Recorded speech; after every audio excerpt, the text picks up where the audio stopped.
Hello دوستوں، میرا نام ہے بلال خان اور آپ دیکھ رہے ہیں بی کے ٹی وی۔ دوستوں، پورنوگرافی آج کے دور کا ناسور اور زہر بن چکی ہے، جو مسلم امہ کی نئی نسل کے لیے سب سے بڑا قاتل ثابت ہو رہی ہے۔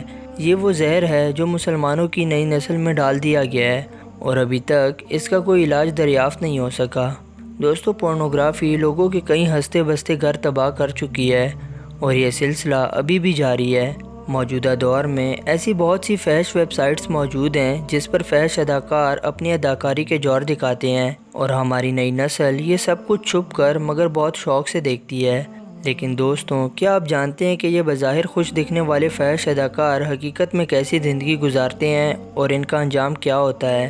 دوستوں، اس ویڈیو میں ہم آپ کو چند فحش اداکاروں کے بارے میں بتائیں گے جن کی موت بہت دردناک اور قابل رحم تھی۔ دوستوں، سب سے پہلے بات کرتے ہیں نتاشا ویگا کی، جن کو خوبصورت ہونے کے ساتھ ساتھ ایک انتہائی تجربہ کار فحش اداکارہ سمجھا جاتا تھا۔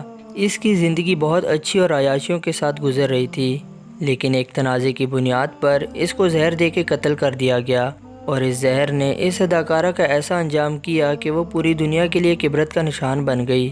دوستوں، یہ زہر اس کو اس لیے دیا گیا تھا کہ اس نے اپنے ڈائریکٹر کی من پسند زاویے سے سیکس کرنے سے انکار کر دیا تھا اور یہ بات اس قدر بڑی کہ اس نے فحش فلموں میں کام کرنے سے ہی انکار کر دیا اور ان کی اصلیت دنیا کے سامنے لانے کی دھمکی بھی دے ڈالی، اور اسی وجہ سے اس ڈائریکٹر کی جانب سے اسے دودھ کے اندر زہر ملا کر دے دیا۔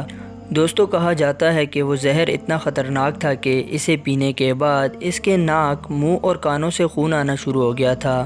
یہ زہر اس کے دماغ تک پھیل گیا تھا اور اس کے بعد اس نے اپنی جان دے دی۔ دوستوں، یہ بھی بتایا جاتا ہے کہ اس کے جسم پر ایک عجیب و غریب قسم کے دانے نکل آئے تھے جس سے ہر وقت پیپ اور بدبو آتی رہتی تھی، اور اسی وجہ سے اس کے مرنے کے بعد اس کی لاش کو ہاتھ تک نہیں لگایا گیا اور اس کی لاش کو کسی جنگل میں پھینک دیا گیا۔ دوستوں، اس کے بعد بات کرتے ہیں جارج ہیل کی، جس کے جسم میں ایسے کیڑے پڑ گئے تھے جن کا علاج ممکن نہیں تھا اور آخرکار اس بیماری سے تنگ آ کر اس نے خود کو گولی مار لی۔ یہ اپنے ہاتھوں سے اپنی زندگی کا خاتمہ کرنے والے پہلے بڑے فنکار تھے۔ 90 کی دہائی میں انہیں فحش فلموں کا بادشاہ کنسیڈر کیا جاتا تھا، لیکن پھر ایک دن ان کی کمر میں شدید درد ہوئی اور اس درد کی وجہ سے انہیں ہاسپٹل لے کے جایا گیا، جہاں ڈاکٹرز کے معائنے کے بعد پتہ چلا کہ ان کے پورے جسم میں کیڑے پھیل چکے ہیں اور اس کا علاج ممکن نہیں ہے۔ اس لاعلاج مرض میں مبتلا ہونے کے بعد یہ ہر وقت اکیلے پڑے رہ کر تڑپتے رہتے تھے اور کوئی بھی ان کے قریب نہیں جاتا تھا۔ یہ کیڑے اس قدر بڑھ چکے تھے کہ وہ جسم میں سوراخ کر کے باہر آنا شروع ہو گئے تھے اور آخرکار اس نے زندگی سے تنگ آ کر خود کو گولی مار کر اس بیماری سے ہمیشہ کے لیے چھٹکارا حاصل کر لیا۔ دوستوں، اسی طرح کی کہانی ہالی ووڈ سیکس سیمبل اور فحش فلموں میں کام کرنے والی اداکارہ مینرو وائٹ کی بھی ہے، جو نہ صرف اپنے زمانے کی خوبصورت ترین اداکارہ تھی بلکہ یہ بھی کہا جاتا ہے کہ ان کے بعد فحش فلموں میں ان سے زیادہ حسین اداکارہ آئی ہی نہیں ہے۔ اپنے عروج کے دور میں ہر فحش ویب سائٹ کے ٹائٹل پر ان کی تصویر کی موجودگی لازم تھی۔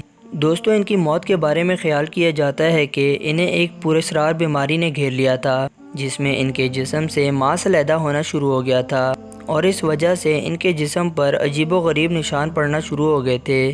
جب اس بیماری کا ذکر ڈاکٹر سے کیا گیا تو انہوں نے کہا کہ اس بیماری کا علاج ایک خطرناک نشے سے ممکن ہے، اور اس کے بعد یہ خطرناک نشہ ان کو دن رات دیا جانے لگا جس سے ان کی طبیعت کچھ دیر کے لیے سنبھل جاتی تھی، لیکن آخرکار اس نشے نے بھی کام کرنا چھوڑ دیا اور اس طرح اپنے دور کی خوبصورت ترین سمجھی جانے والی فحش اداکارہ تڑپ تڑپ کر اپنی جان دے گئی۔ دوستوں، اگر اسلام نے ہمیں زنا سے اور اس طرح کی بدکاریوں سے منع فرمایا ہے تو ضرور اس کے پیچھے کوئی ریزن ہوگی۔ اللہ ہمیں ہدایت دے اور اس طرح کے بہت سے برے کاموں سے بچائے، آمین۔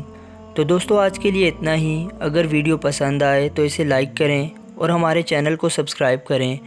میں آپ سے ملوں گا ایک ایسی ہی نیو انفارمیٹیو ویڈیو کے ساتھ۔ تب تک اپنا بہت سارا خیال رکھیں۔ اللہ حافظ۔